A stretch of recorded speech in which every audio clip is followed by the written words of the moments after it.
All right, folks, this is Steve with Macro and Cheese. My guest today is our good friend, Fadhel Kaboub.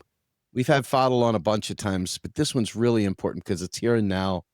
We're looking at the stop, start, herky jerky, all over the place Trump trade tariff policy, the framing that he uses, the fears that he is trying to put into the rest of the world to do business with the US, et cetera. It has created many, many externalities, many, many downstream things that I think maybe are not always thought of when you consider the impacts of this kind of erratic behavior. But I figured I'd ask Fadhel because Fadhel has an international perspective, and Fadhel is an MMTer that understands power.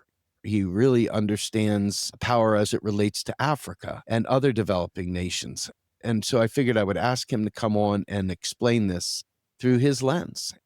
Fadhel, you are the president of the Global Institute for Sustainable Prosperity, correct? Yes, thank you, Steve. Thanks for having me back on the show. Oh, always a pleasure. Absolutely. And you also have Global South Perspectives for Substack. Am I right? Yes, absolutely. I post there and it's available for free. These are good stuff, folks. Fadhel is a great resource. I'm sure you've heard him on our friend One Dime, and you've heard him on Bree with the Bad Faith Pod. And hopefully you've heard him when he's come here too, because we like to believe we're putting out some good stuff. With that, Fadhel, you heard my intro.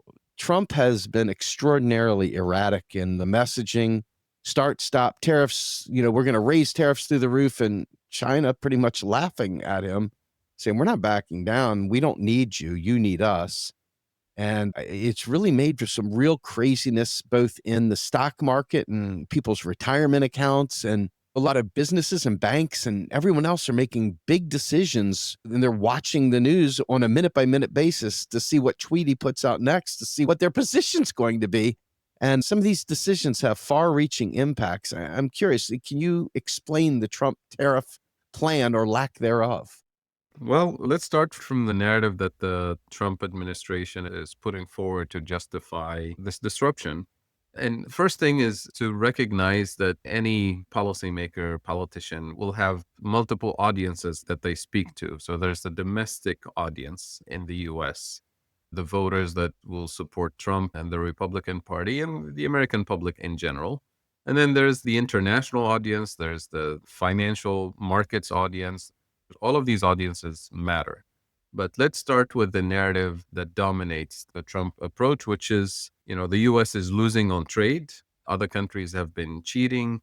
And the result of which is deindustrialization in the United States and people losing their jobs. And that's the narrative that goes to Trump voters and US working class people in general, that the president and his administration are going to fix that. And you see it in the visual representation of this narrative with the famous chart that the Secretary of Treasury and other economists working in the Trump administration have been sharing. Basically, this graph that shows the steady decline in the value added content of manufacturing in the US. And the line is just going down, down, down over the last several decades. And the Trump administration is saying, we're going to fix this. In other words, we're going to bring those jobs back. That sounds great, except when you use tariffs as a single weapon of reindustrialization, you don't actually get reindustrialization. So let's talk about what are those jobs that will be repatriated supposedly back to the US economy. And is the US economy ready to take those manufacturing responsibilities from the US competitors all over the world? And is the labor force prepared to actually take on those jobs? And are corporations ready, willing, and able to relocate to go along with this reindustrialization strategy? So that's the big question. When you look at all of these components, you realize that it doesn't add up, that those jobs are not coming back, or at least the kinds of jobs that the Trump narrative is talking about. Now, the question is, will the US want the jobs to produce t-shirts and jeans and sandals to be repatriated to the US? Those are low value added manufacturing jobs. So those are not going to reverse that trend that the Trump administration keeps showing in a lot of its supposed justification for this. So high value added manufacturing is going to be the high tech stuff. right? It's going to be the more sophisticated manufacturing, which requires a substantial amount of skills, research and development, engineering and machine tooling, all of that technical and vocational and engineering training that has been lacking in the global north in general, starting in the 1980s when we started to outsource a lot of the manufacturing. You don't have to take my word for it. The Apple CEO was asked specifically about this question. Why do you produce your iPhone in China? Why not produce it here? And he said the kind of skill that we need for the kind of manufacturing we use requires a critical mass of engineering and vocational training skills that is abundant in China. And he said it very specifically. He said, we're not going to China because of cheap labor. He said, the era of cheap labor in China is long gone. He said, we're there for the skills. And he made a comparison. He said, if we were to try to organize a meeting and bring all the people who have these skills in the United States, he said, we wouldn't be able to fill this room. And he was in a relatively large room. He said, in China, on the other hand, we can fill football stadiums Wow. with people who have these skills and who actually can do this work. So relocating those jobs to the US means you have to invest for many, many years, not just overnight with the tariffs, right? Many, many years in research and development, technical vocational training, education, engineering, all of which requires a very clear-headed vision led by the government to support that process of creating a pipeline that produces these engineers and these technicians. What are we doing instead with the Trump administration? We're going after universities, right? Harvard, cutting funding for research and development and innovation, closing down the Department of Education, divesting from all the basic building blocks that could eventually create that pipeline of skills that Apple and other high-tech companies are looking for in order to manufacture stuff in the US. Which means the Trump narrative about repatriating jobs is a lie. It doesn't add up, right? Or it's just, delusion, right? Because it's not going to happen. So then the question is, do I want to believe that the Trump administration is that naive? I don't think so, right? They're selling the narrative to the MAGA crowd, and the MAGA crowd loves it and they believe it, and they're ready to wait decades for it to actually happen. But they like to hang on to that hope.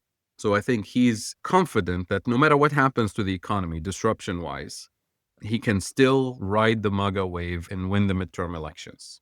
So I think that's a bet that he's making. And he may be absolutely right, given what we've seen in recent times in US social and political landscape. That is actually possible. I'm not going to discount that. But then we as analysts, as thinkers, we need to really go beyond that and think, so what is he trying to do?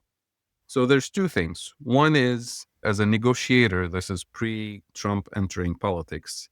Trump is known for wanting to get the upper hand in negotiations. And one way you get the upper hand in negotiations is by confusing the hell out of the other side, cornering them, putting them in a situation where they don't know what's coming at them.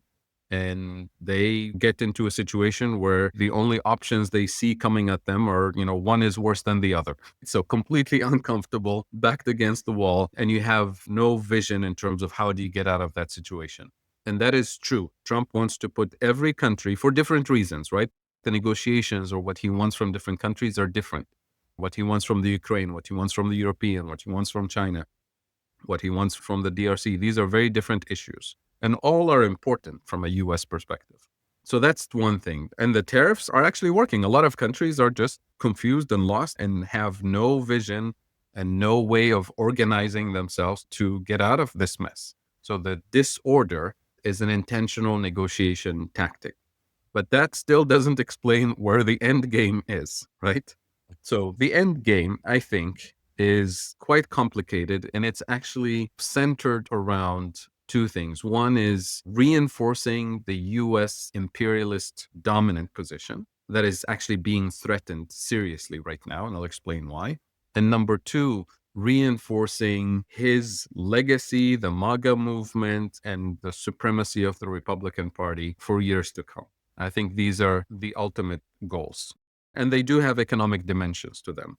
but they will certainly not serve the interest of the working class in the US or serve the interest of democracy or justice in the US or beyond.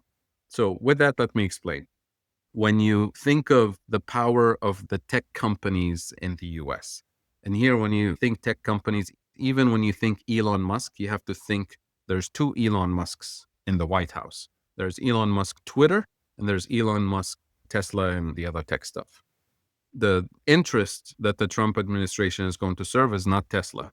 It's going to be the Facebooks, the cloud technologists, and it's going to be what Yanis Varoufakis has brilliantly elaborated on, which is the techno-feudalists who run the world today. So here's my logic. The importance of the techno-feudalists is that they don't actually manufacture things. They don't produce things. They control the cloud. They control the mind. They control your feelings, your choices, not just consumer choices, but political, social worldviews are controlled and manipulated by social media and by the big data centers that collect and analyze and feed you choices and filter the news and filter information for you. So those companies have been US companies, and Trump is very aware of their power during elections for manipulating political and social views. And the era of AI is just enhancing that capability tremendously. Now, the US doesn't reign supreme in that territory. There are competitors. And the European Union for the last 5 to 10 years have been increasingly uncomfortable with the monopoly power of the US tech companies in Europe and has been pushing and threatening to break them up to restrict their monopoly power. And the Biden administration did a little bit of pushback against the Europeans, but very gentle and friendly. But that issue wasn't resolved. Trump is going head on against the Europeans, saying you cannot do this to our tech companies. So part of the pressure back and forth between the US and Europe is on the tech companies. Then it's also related to NATO and the Ukraine and all of that. It's that mix. But here's the thing, even if the Europeans succeed at actually breaking up the American tech companies' power and making their market more competitive, the European Union doesn't actually have the market size or the capacity to create real competitors that can compete with the American social media companies and cloud companies. Their size is too small, their capacity is not there. So they don't actually represent a real threat to the US. So then, who has the market size, the engineering capacity, and the existing social media and tech companies that can actually compete and outcompete with the Silicon Valley's social media companies? It's China, right? It's WeChat, it's the TikToks, and it's Alibaba to compete and outcompete with Amazon and many, many other companies. And Huawei, right? To compete with Apple and beyond. So all of those companies, if you trace back their existence in this world, are not really allowed into the American market, into the European market, and now quite a bit of pressure from the Biden administration, even before, to convince other third-party countries outside Europe, outside the United States, Canada, the OECD countries, developing countries saying, don't you dare give them market access, right? The justification is because they're going to spy on you, right? They're going to manipulate you. They're going to take over your political system and so on, which might be true. But what is the alternative? The alternative is to let the other tech companies from Europe and or primarily from the United States collect data and spy on you and do all of that, which is, from a global south perspective, the countries who are receiving these messages, don't go with the Chinese tech companies for security and privacy reasons. They're saying, but wait a minute, but you do spy on us. You're already doing that. Right. That's a separate issue. This is the real competition. The real competition is between the US and China on this front. So if the US loses this competition globally, then the era of US supremacy is over. And the Trump administration knows this and is doing something about it, clearly. The Biden administration sort of knew this, but had a different approach to dealing with it. You go after Huawei, you go after TikTok, you ban them, and you invest in reindustrializing the US. You pass the CHIPS Act, you put money on the table for the big tech companies to bring those high-tech jobs back to the US, and you create the pipeline for technical and vocational training to reinforce the power of Silicon Valley across the country with tiny, tiny little droplets of money. When it comes to the CHIPS Act, $50 billion is nothing, but it's good money to get you in the right direction. But it wasn't going to be sufficient to catch up with where China is headed. But at least the Biden administration did have a pathway, a vision, some coherence in terms of how to reindustrialize the country. And because of the politics of this country, if you remember how the CHIPS Act was passed, how the IRA, the Inflation Reduction Act was passed, they couldn't have passed through Congress unless you call them anti-China spending Right. or anti-inflation spending, right? But you couldn't call them real industrial policy, investing in jobs and people. You have to justify it as an anti-thing to get both Democrats and Republicans to say, oh yeah, this is an important priority. That's a side note about how messed up the politics is here. But we're talking about national interest. It can't be justified unless you create an anti-China rhetoric around it.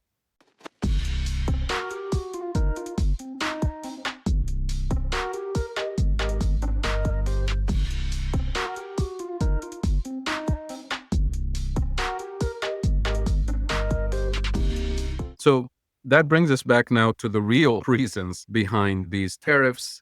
It's not going after the jobs that need to be repatriated to the US. That is not going to be part of the equation at all. It's about reinforcing the power of the United States to continue to dominate globally, which has not been dominating by producing sandals and t-shirts, right? Right. And to reinforce the position of the Trump movement, the MAGA movement, the Republican Party, because if you solidify your protection of these tech companies on terms that are determined by the president and his team, it's very likely that those terms will be favorable to the social movement, the political movement that he started and continues to build. In the meanwhile, the Democrats in Congress have no alternative vision. They're nitpicking at tiny things around the edges that have nothing to do with the big vision. And the unfortunate thing is that the rest of the world, and here I'm not talking about China, I'm talking about the developing countries in particular, and to some extent Europe, they are completely confused because they don't understand the economics of these tariffs. They don't make any sense. They're confused because they don't even know what to negotiate for because he's not telling them what the ultimate goal of this strategy is. They think it's about jobs, it's about tariff this and tariff that, but it's about bigger issues. So their comeback to negotiate is off topic and irrelevant, which means unacceptable. So that makes them even more confused, which means Trump continues to get the upper hand in all of these negotiations. What the US has to offer the rest of the world under the current system is that the US has a big consumer market with strong purchasing power. And all of you out there depend on having access to the US market. And all of you are dependent on using the dollar for your central bank reserves and for international transactions. And that is, according to the Trump administration narrative and his economist and Secretary of Treasury, all of that stability that the dollar has offered to all of you countries out there is costing us money, right? Because we have to police the world, or we have to provide this safe asset for all of you to enjoy. And now you're going to have to pay for it, right? Because you've enjoyed that privilege. We police the world for you. We provide a stable currency for you. And you took advantage of us and took our jobs to produce sandals and t-shirts in your countries. So that is the Trump narrative. The problem is two things. One is developing countries in particular who have potentially, right, if they actually reach a development level, an industrialization level, have collectively the largest market on the planet with a bigger purchasing power than the US, potentially. But that potential has not been unleashed and to some extent is not allowed to be unleashed because we know what happens when you actually industrialize and have the global majority with the largest market on the planet. That's a failure of developing countries to recognize their collective potential. So what are they doing? They're negotiating one-on-one. Good luck getting a deal out of the Trump administration or any other country if you negotiate one-on-one with a country or with a second party that's much bigger, much more dominant than you. So you're not going to get anything. But collectively, you could create an alternative position. Collectively, you can also decide we're going to partner with the rising economic power, right? Which is clearly China, Yes. that happens to have all the technology and now happens to have the international payment system that could displace the dominance of the dollar, of SWIFT payment systems, and so on. If you've followed what the Chinese government has been doing lately, is that the Chinese central bank created a digital yuan that is now accessible to other countries. So the ASEAN countries in Asia are now plugged into the payment system that the Chinese central bank developed. And the oil rich countries of the Middle East, because they trade so much with China, have also joined the digital yuan payment system. And several African countries have expressed interest in joining that too. So you have a completely different international payment system that completely bypasses SWIFT, bypasses Europe, and of course bypasses the use of the dollar. It's not dominant yet. It's still a baby system, but everybody's interested in the alternative because the US has repeatedly now, under Biden and under Trump, weaponized the dominance of the dollar against all kinds of countries. First, weaponized against Russia, of course, with the sanctions, but now it's being weaponized against everybody, Right. right? Friends and foes. And that is becoming increasingly uncomfortable, to say the least, for all countries to accept. So if the Trump strategy to dominate the world fails, then what he's created is basically an accelerant for the decline of the US supremacy. And that is a big bet. And when you are a dominant empire like the US, economically, militarily, geopolitically, and you make bets that are exclusively based on power rather than technology, innovation, research and development, education, a growing, prosperous middle class, history tells us that you will eventually fail. And that's the ugly reality. So that's my take on this. And I hope it makes sense. I could be completely wrong, of course, but the other narratives don't add up. And I think this has at least some logical explanation. I'm happy to have other people pick at it and unpack and see if we can learn from each other what the hell is going on. The question I have, coming back to the US, we used to do all kinds of great things in this country, like go back to FDR, go to the Marshall Plan, go even to the Manhattan Project, even though that maybe not the greatest example, but it is an example. Why is it that we always forget? And I don't know if we forget or it's just taboo. Why is it we always forget that we can do these things while the other things are going on? What would prevent the US from doing what China did and heavily investing in domestic infrastructure, heavily investing in productive capacity, heavily investing in supply chain and power grid and all the other elements, bridges, whatever the elements are? Yeah. Why is it that that is always we're going to punish everybody else in the world that's doing the right thing, and we're still not going to do that part of it, though. We're just going to go out there with this dilapidated system with this great empire of armies and navies and air forces and marines, and we're just going to yell and scream around the world instead of domestically investing. I don't know why we can't walk and chew gum. Obviously, as an MMT person, we've been screaming big fiscal, big fiscal, big fiscal. Mhm. But then you had the price gouging and all the other things, the seller's inflation and the supply shocks that occurred from the pandemic, et cetera, that have been, well, so you had your MMT moment. Well, no, that wasn't an MMT moment, not at all. Yeah, absolutely. I am always dumbfounded that we would rather lash outward than build. I mean, we're constantly building mega churches. Why can't we build mega supply chains? Why can't we build mega power grids? Why can't we build high speed rail? Where is the ideological framework that is creating the we can't do those things? It's because we have a political system that believes in tooth fairies, right? And the tooth fairy story here is that the deficit and the debt are the most dangerous things for the federal government, and they're going to bankrupt the country and they're going to cause hyperinflation. So we need to be fiscally responsible, they say. And when I say they, it's not just Doge and Trump and Elon Musk. It's the Democratic Party that believes in this tooth fairy story, which says basically we have to sit on our hands and balance our books and try to pay off the national debt, because this is part of the narrative also that Trump and Doge are using. Yes. They're saying we're not able to spend more on health or education or US aid programs in other countries. So we're going to have to cut our spending and balance the books, which means divest from the building blocks of development and prosperity for the next 100 years. So this is not a Trump innovation. This has been going on for decades. Democrats and Republicans have jointly participated in this and have led us here. So that is a fact that we have to understand. So now, what is the MMT alternative? If we reject the tooth fairy story, then we have to explain to the public, as opposed to lying to them about tooth fairies, that there is actually a way for a democratic society with the government of the people, by the people, for the people, to actually have a large deficit and a large and rising national debt, all of which can be anti-inflationary, right? Because the assumption is that larger deficits cause inflation. It can be spent in an anti-inflationary way, sort of like IRA, Inflation Reduction Act, right? But with a clear vision that says, here's what we're going to do. First, we're going to identify where the inflation pressure points are coming from, whether it's health or education or real estate or eggs, right? You had an excellent episode a couple of weeks ago illustrating how inflation in that one particular small, tiny pressure point, just eggs, for God's sake, right? We couldn't solve the eggs inflation.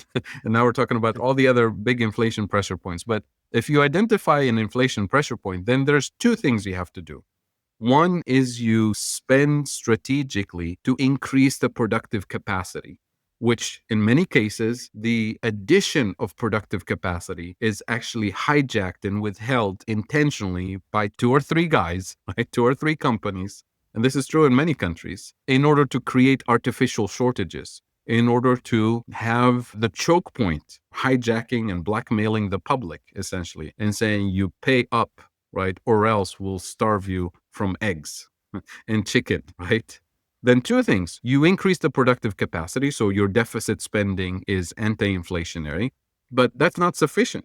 Number two, you have to go after the abusive market power with antitrust regulation that hasn't been updated in the US for decades, which means your 535 elected officials in DC have to have the political courage to go after that abusive market power. They're the lawmakers, they make the laws, right?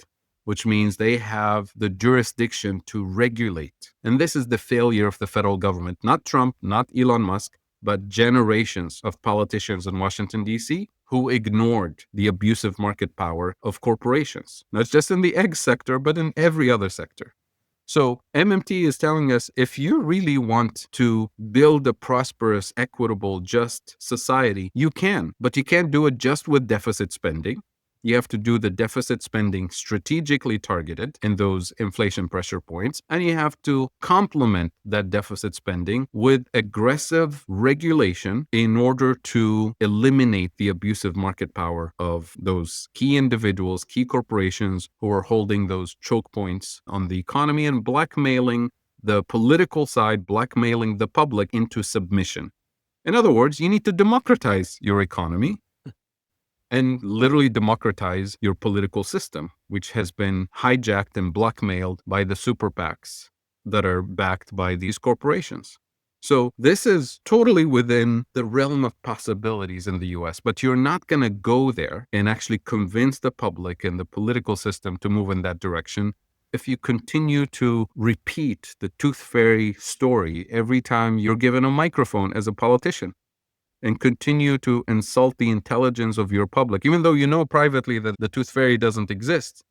But you are told that your public, all of these grown individuals who, some of them have PhDs and master's degrees and lived rich and productive lives, all of them don't have the intelligence to understand how government finance works. So what you need to do, if you want them to vote for you, you need to repeat the tooth fairy story for them. And then you have to rewire your entire economic vision, which might be progressive and generous and everything. You have to rewire it to explain to them, how are you going to pay for health? How are you going to pay for education? And then kind of vaguely describe the power of the oligarchs and the billionaires and the billionaires and the billionaires.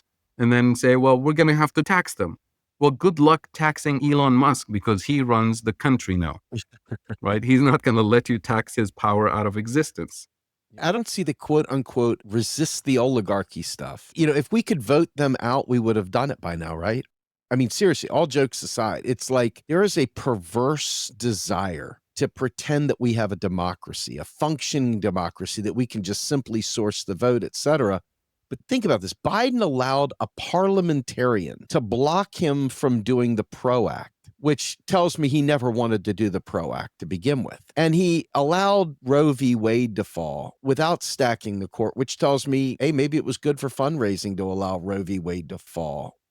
Everything that we think we care about, everything we talk about, unfortunately, it just ends up coming back as a failure, a complete failure. Now, you're watching Donald Trump. Now, I will say this. Donald Trump doesn't allow the parliamentarian to get in his way, but that's also because I believe that the two sides do this little dance. I believe that the Democrats' job is to pretend like they're fighting big corporations while simultaneously failing, but we gave it a good fight, while the Republicans pretend to not have power to stop corporations and just simply do whatever they're going to do to make corporations. They don't even hide it.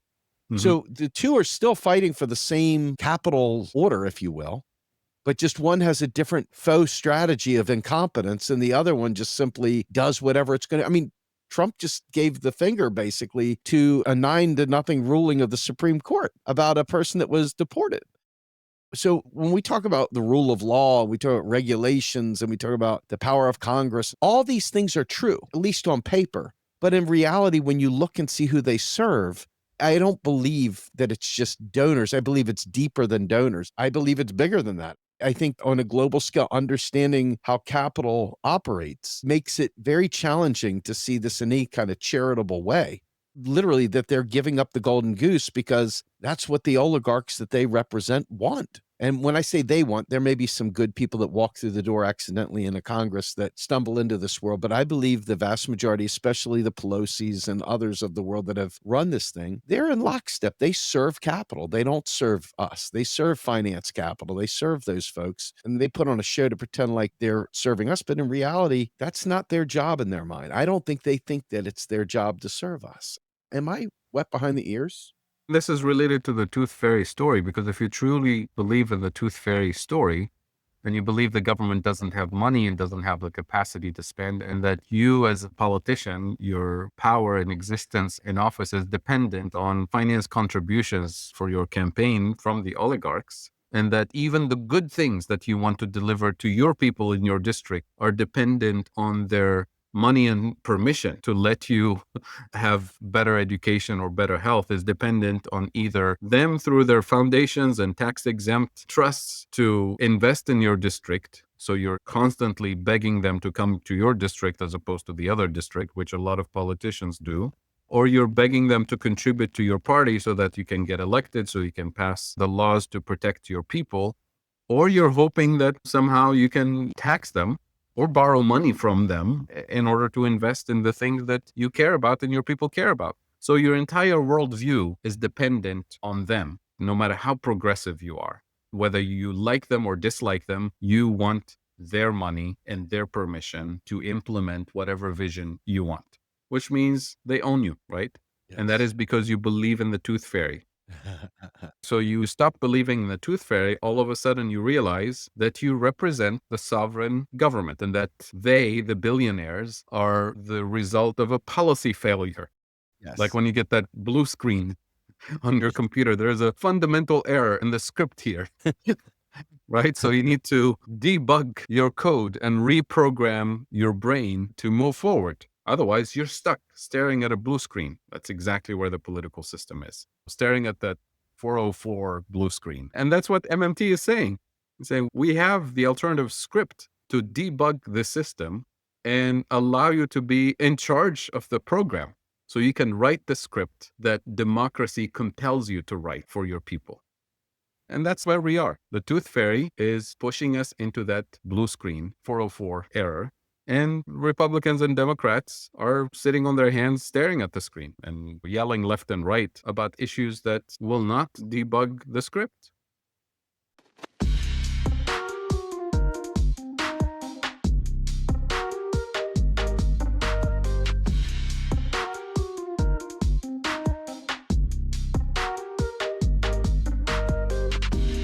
You know, the people are literally lulled to sleep by propaganda. And so when they hear the stuff that's going on, I think some people are waking up. But I think a lot of them, they genuinely think the banks are over the government.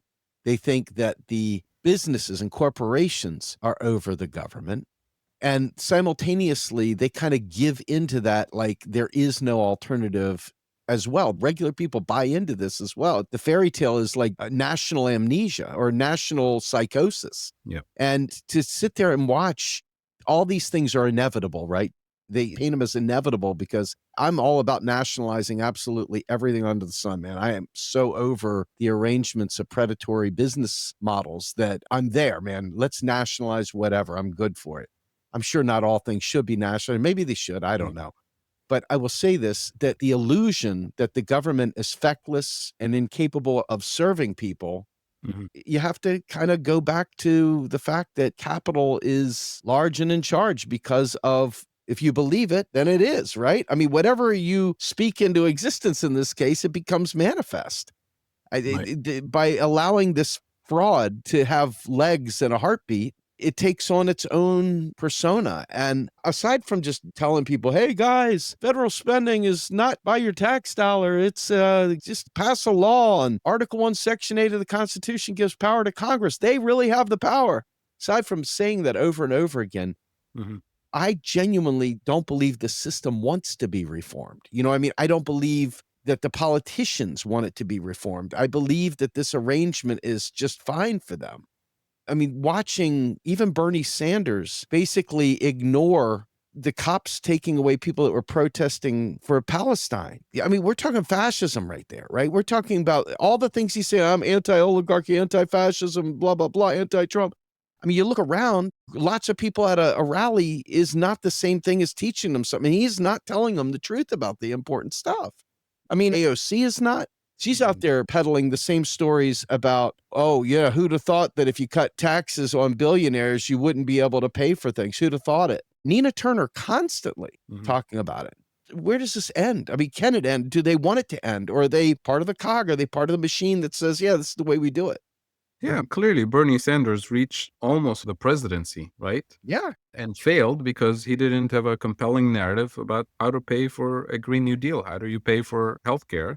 And he did have access to Stephanie Kelton, to MMT Economist, knew the alternative narrative, and made the decision not to go that route, made the decision to go to his voters and tell them about the tooth fairy, the progressive tooth fairy that will tax the billionaires, right? And that's a choice that he has made. And, I'm not going to blame necessarily the AUCs and other kind of smaller players in the progressive movement, but he had the keys to the future in his hands, and he decided not to use them.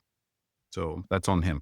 I want to add something else to this because people hear this conversation and say, oh, but it's not really the government that creates all this money. It's the banks. They create most of the money. And I think it's very important for us to always provide the full explanation of how banks create money and who gave them the right to do it and all of that.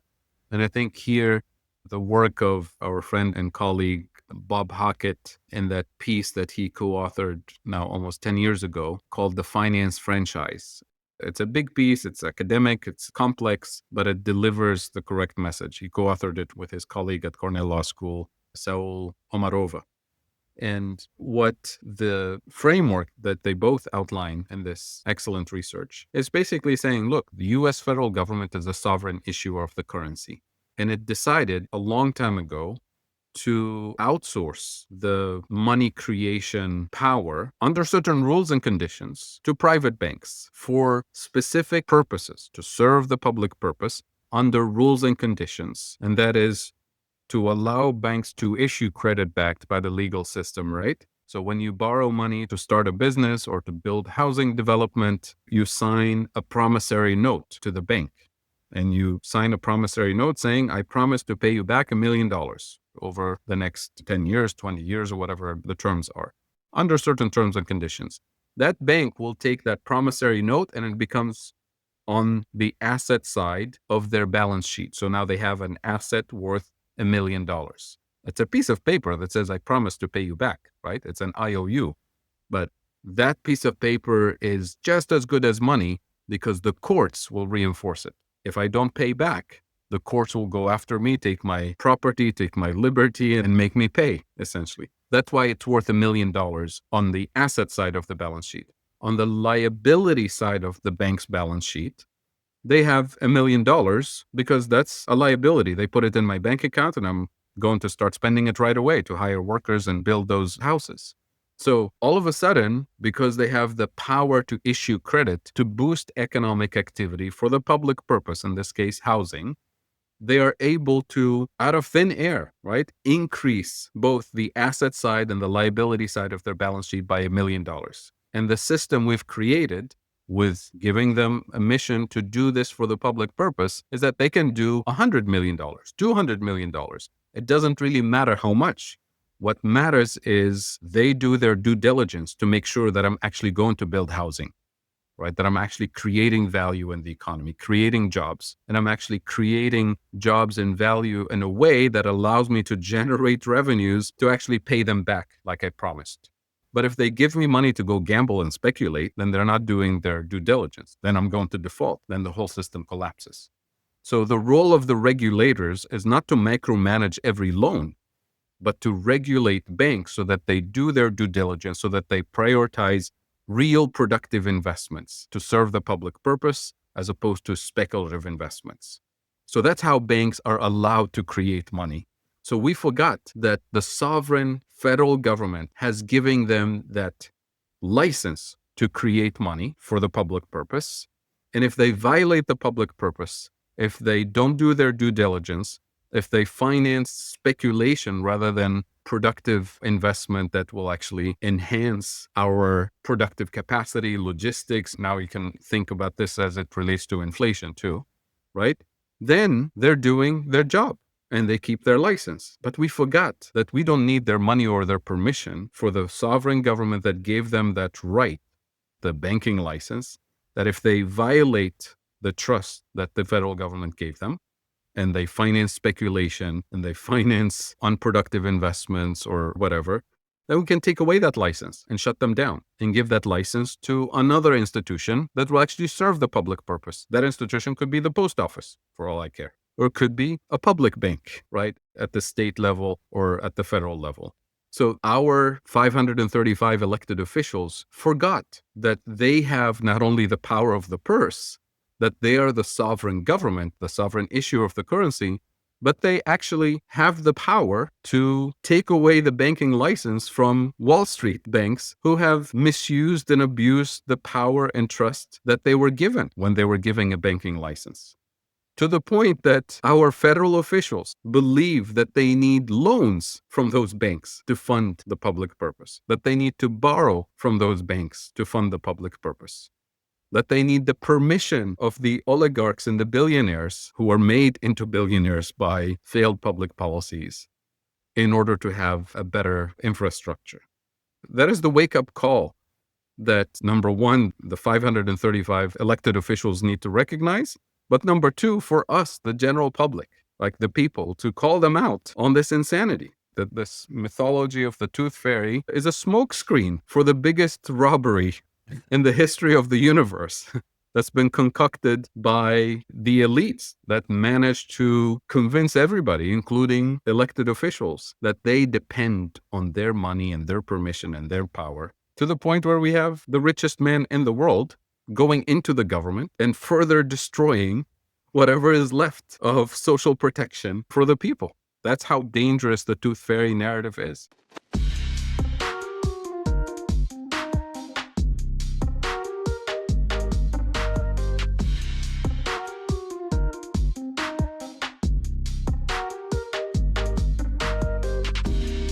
It really is. And, you know, I want to just quickly jumping back to an old pod you and I did, one of the first ones we ever did about xenophobia and the fact that the government can fund a federal job guarantee, could do these things to offset all the engineering expertise in China.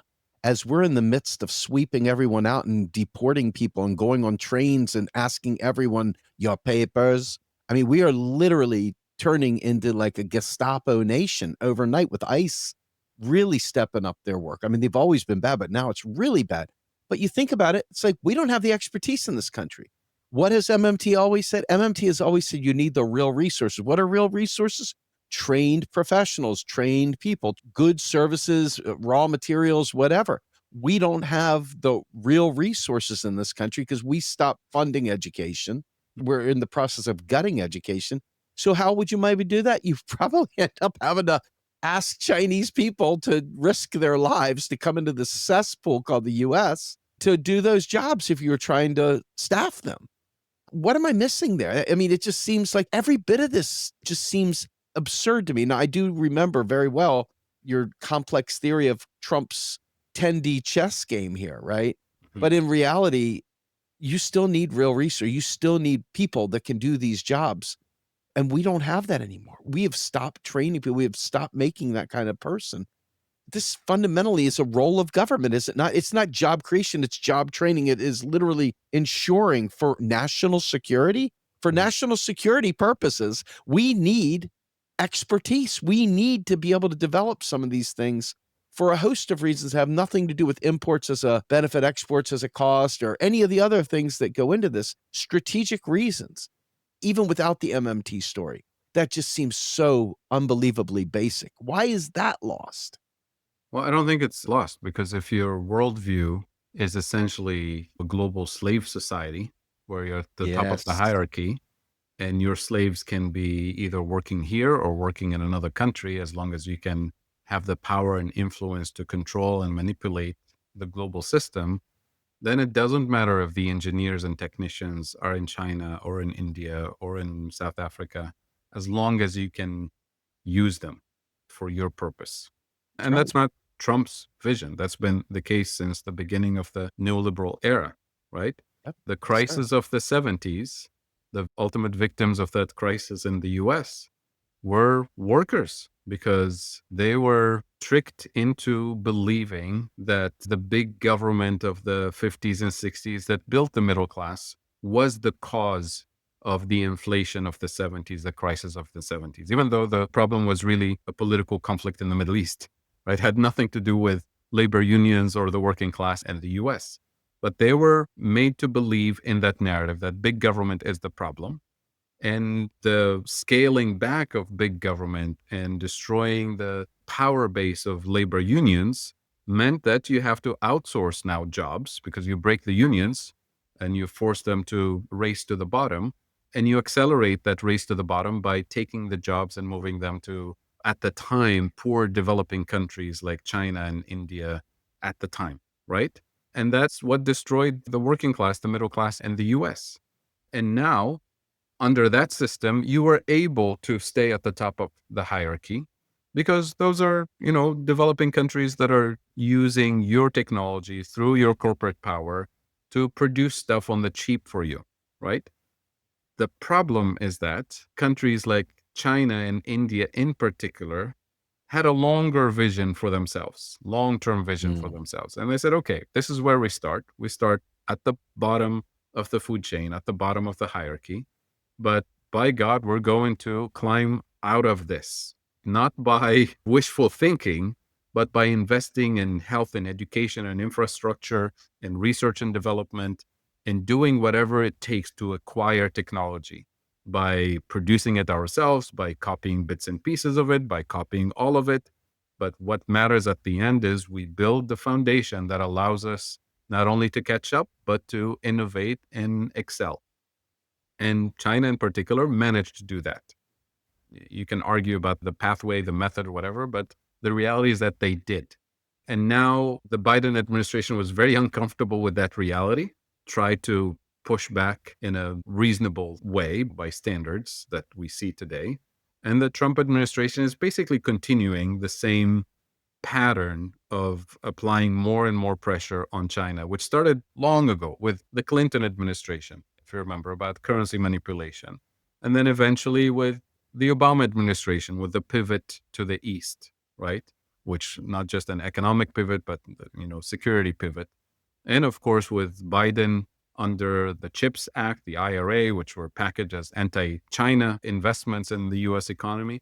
And now the Trump administration is continuing upping the pressure and the confrontation. So it's a big mistake to think of the Trump thing as just some crazy thing that just happened out of nowhere. This is Sure. a consistent pattern that we've seen, one administration building on the other. So I don't see incoherence and inconsistencies here. I see upping of the pressure and the confrontation. And that's been the way the US managed in the past to keep its dominant position. A lot of people forget that at some point, Japan was the second largest economy in the world and was the biggest threat technologically to the US. And in the 1980s, when Japanese companies started to really dominate in manufacturing of electronics and automobiles and so on, and they started to buy real estate in New York, which was unacceptable, right? And that led to the Plaza Agreement in 1985. The agreement was for Japan to stop artificially manipulating the value of its currency, the yen, because Japan was keeping its currency artificially cheap, or artificially cheaper, I should say, in order to continue to accelerate its exports globally, because it's a export-oriented economy, a very small, relatively small internal market. So it needed access to the US market. China has been doing the same, more or less, but China is not Japan in terms of size. So Right. Japan didn't have an option. They had to sit down and sign the Plaza Agreement and accept the pressure that President Reagan and the US was imposing on Japan and on European countries too at the time. Coincidentally, the Plaza Agreement is signed at the Plaza Hotel, which I think is owned by the Trump family now, if I'm Wow. not mistaken. A side note here as a coincidence. But the pressure that President Clinton started on China to stop manipulating its currency, sort of as a follow up to the Reagan pressure on Japan, was simply not going to work. And China has ignored it. China allowed the value of its currency to increase over the last 20, 30 years on its own terms, based on its own needs, right? It wasn't because Clinton and Obama and Bush said, you have to do that.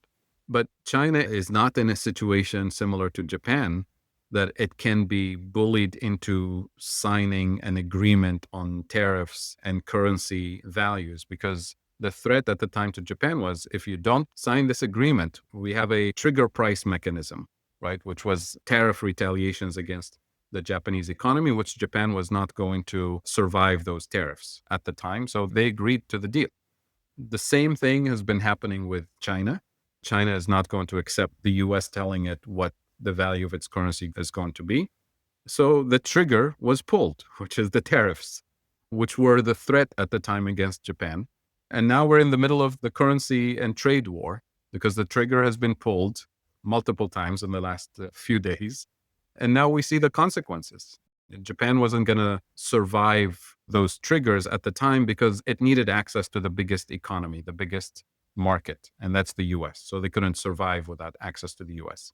But China today has not only dominated, but has diversified its access to the global economy.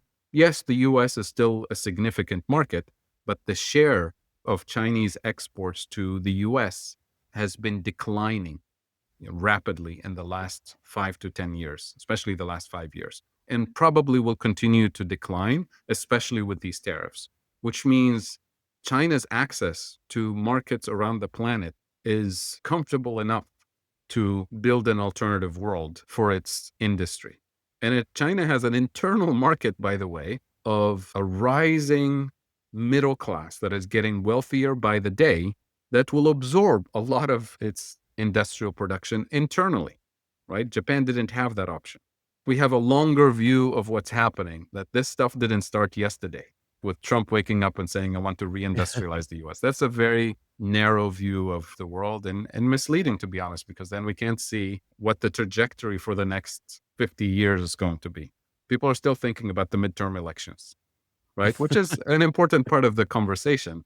But if you're a US politician and your thinking is just the next, 12 months, then we're doomed. Right. I mean, none of these politicians seem to have any idea of what you're saying, or if they do know, they're absolutely somebody's got them on lockdown and can't say it. I mean, I don't have any faith in this electoral system at all, 0. But for the off chance that I'm wrong on that, What is your take? I mean, midterm elections, yay, great, but they don't have a clue. They're not going to have the right answers. There's just doesn't seem to be any meaningful amount of political either awareness or willingness to do anything differently. I mean, even if you have Democrats winning in the midterm elections, it's going to be winning for the wrong reasons. Yes, Because this is exactly. what Democrats usually count on, is that people are outraged so much by what's happening without understanding what is really happening, but they're outraged anyway. So they vote against something. They're not voting for something. Right. And that's been the failure of the Democratic Party and the failure of the public to call out the Democratic Party on this nonsensical strategy of status quo reproduction. Because what did Democrats say in the last presidential election? We have two choices, evil or lesser evil. So blackmailing you into voting for lesser evil because it's better. The Yeah, lesser evil doesn't have a vision for you, but the lesser evil knows that if you don't vote for the lesser evil, you get hell. And now we got hell. So now you better comply and vote for the lesser evil that doesn't have any vision for you for the future. terrifying. Absolutely terrifying. Fadl, real quick, as a parting question, what does effective tariff policy look like in general? How might, if I was really trying to use tariffs for the purposes of reindustrializing or protecting a nascent industry that we're growing domestically, what would a smart approach to tariffs look like? Well, if the purpose of tariffs is to provide temporary market protection for industries that you want to create or industries that you want to strengthen, then you have to have a comprehensive package. Tariffs by themselves will not create the jobs or the skills or the competitiveness that you want. So, tariffs, okay, but then invest in education, infrastructure, vocational and technical training, and develop an industrial policy, not an industrial policy defined by corporations on their terms to create abusive market power internally and globally, but you have to create the regulatory framework for those investments. So this is where the mission-oriented industrial policy comes in, the work of Mazzucato and others. The entrepreneurial state is not just to provide the financing and protection for entrepreneurs to privatize the gains from research and development and innovation and that tariff protection.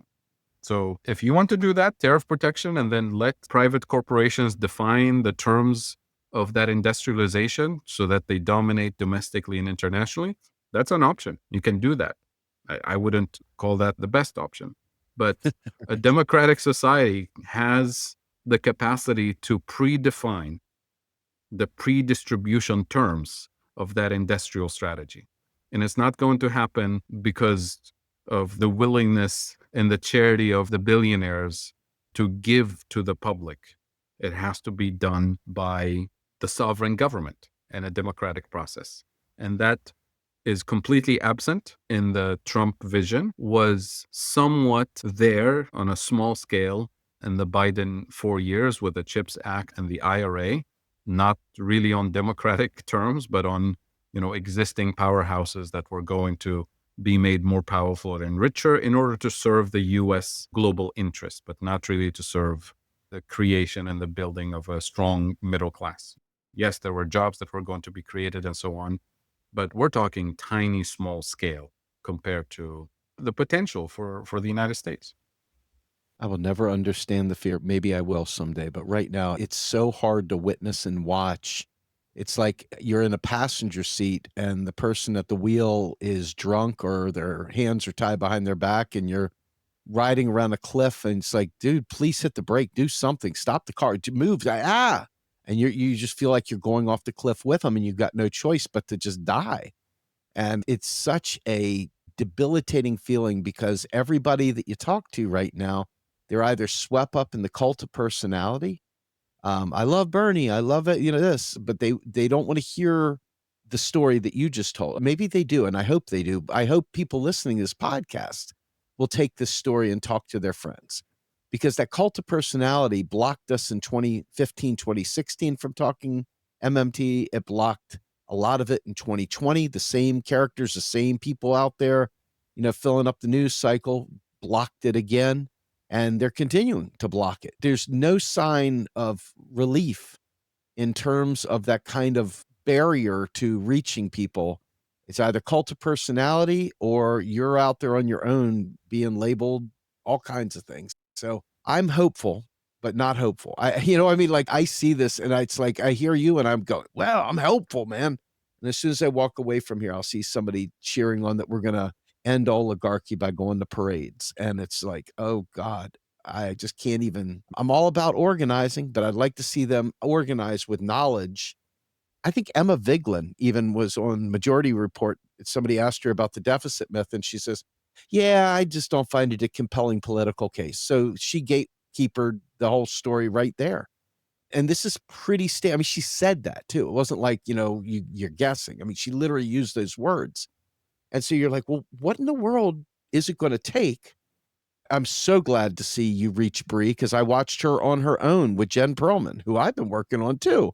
And to hear them talk amongst themselves about MMT, I literally watched Jen Perlman address Shama Sawant and Jill Stein and say, guys, stop saying this stuff. Brought up a job guarantee and other things. There are people slowly seeing it, but I don't see anyone that quote unquote would lead an army into Los Angeles or lead an army into Washington, D.C. saying any of these things. They're still saying the same broken mysticism, the same tooth fairy stories. And I don't know, my hope gets rattled when I think about that. Yeah. The sad thing about tooth fairy stories is that children grow up and they find out and they laugh Yes. about it and they move on. But and this sad story that the children never grow up and never understand that they're being told mythical bedtime stories about the tooth fairy, and they move an entire nation towards that cliff. Yes, they do. Yes, they do. All right. With that, Fadhel, thank you so much for joining me. I know you are a super busy guy, so making time for me, I really appreciate. Tell everybody one more time where we can find more of your work. Well, I'm on social media, so you can just find my name on social media, and I write on Substack. It's called Global South Perspectives. Very good. All right. With that, my name's Steve Grumbine. I am the host of Macro and Cheese. We are a 501c3 not-for-profit, and so we live and die on your contributions. If you think the information we're putting out there is valuable to you, please come to our Patreon, patreon.com/Real Progressives. We also have our Substack, Real Progressives. You can go to our website, realprogressives.org, and at the top, we have a drop-down list. You can click Donate. We are desperate for your help. And if you're interested in volunteering to help us see how the soup is made, we'd love to have your help as well. With that, on behalf of my guests, Fadhel Kaboub, myself, Steve Grumbine, Macro and Cheese, we are out.